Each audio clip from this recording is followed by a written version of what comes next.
Pois é, meus amigos, nós somos roubados, traídos e agora enganados. O sistema montou uma armadilha e nós caímos direitinho.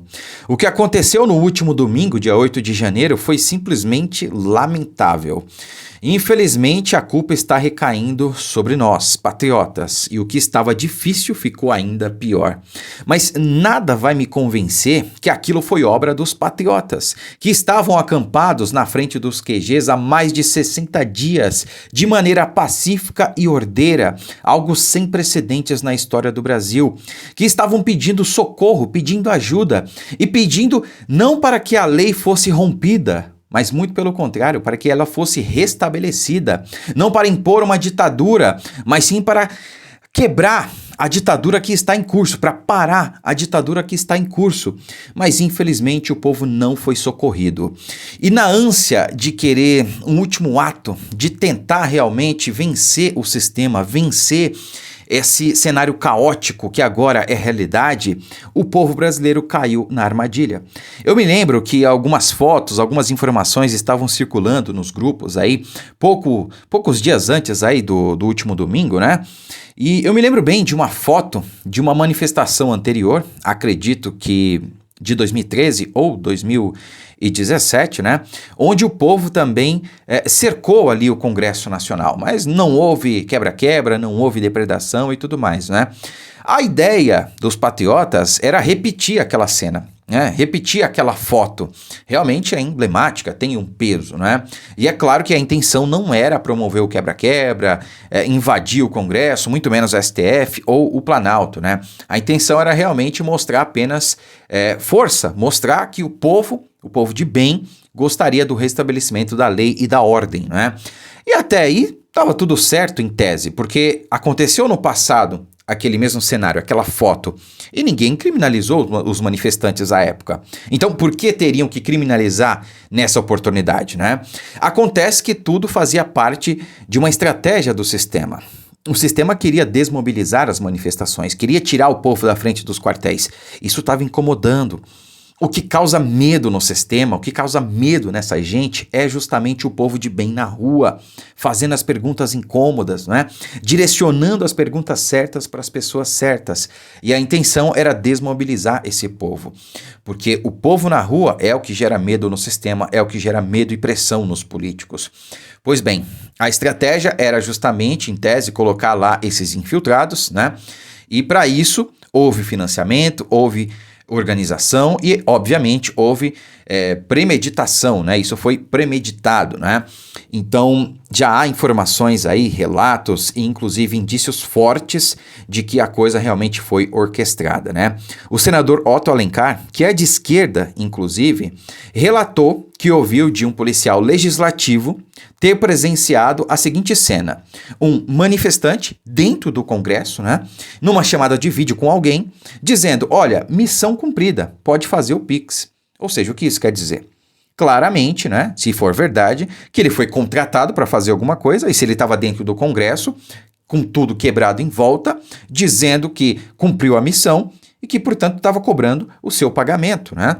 Portanto, há indícios claros de que realmente a coisa foi orquestrada, né, e inclusive financiada para isso, foi encomendada, melhor dizendo.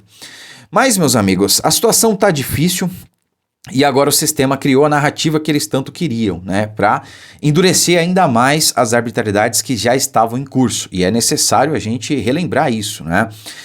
Todos os abusos, arbitrariedades, censura, eles não começaram agora e muito menos foram legitimados por conta do dia 8 de janeiro.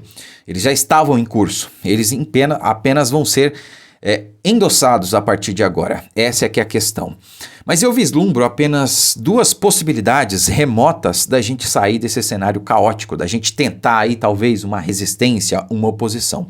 O primeiro deles é essa CPI para investigar o dia 8 de janeiro.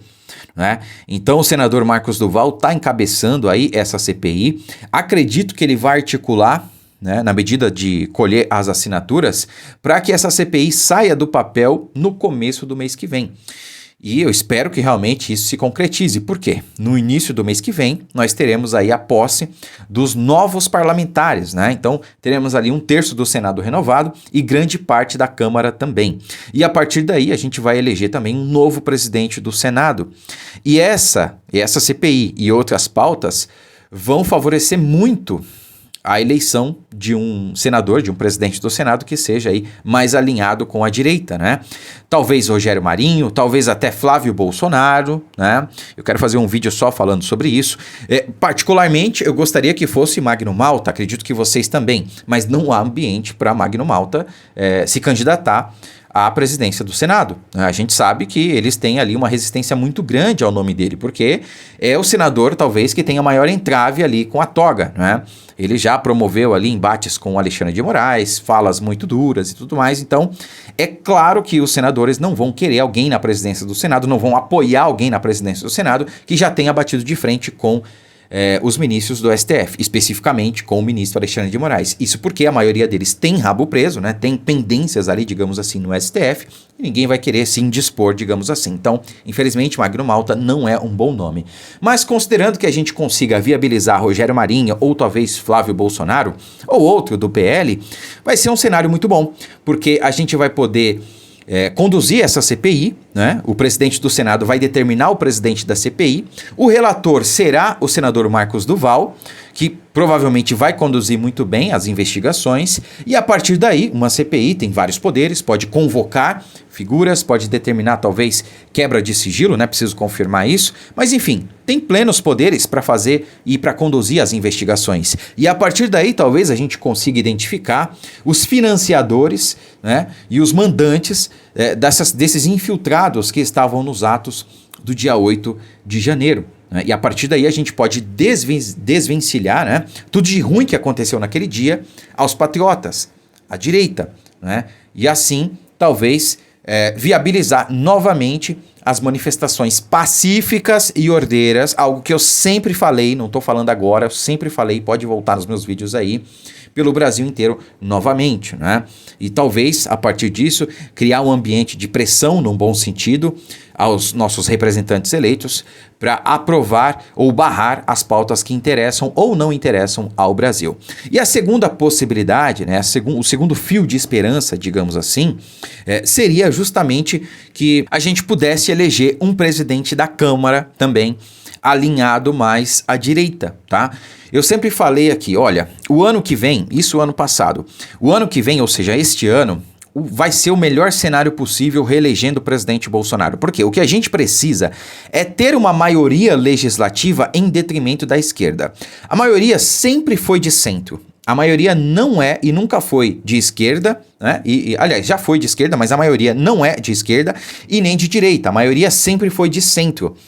Então o que nós precisamos é ter uma maioria de direita em detrimento da esquerda. E aí o centrão vai jogar com a gente. Eles sempre jogam com o lado vencedor. Ou com quem paga mais, né? Como era no passado. E, infelizmente, agora que o presidente Bolsonaro não foi reeleito, tende a ser no futuro, né?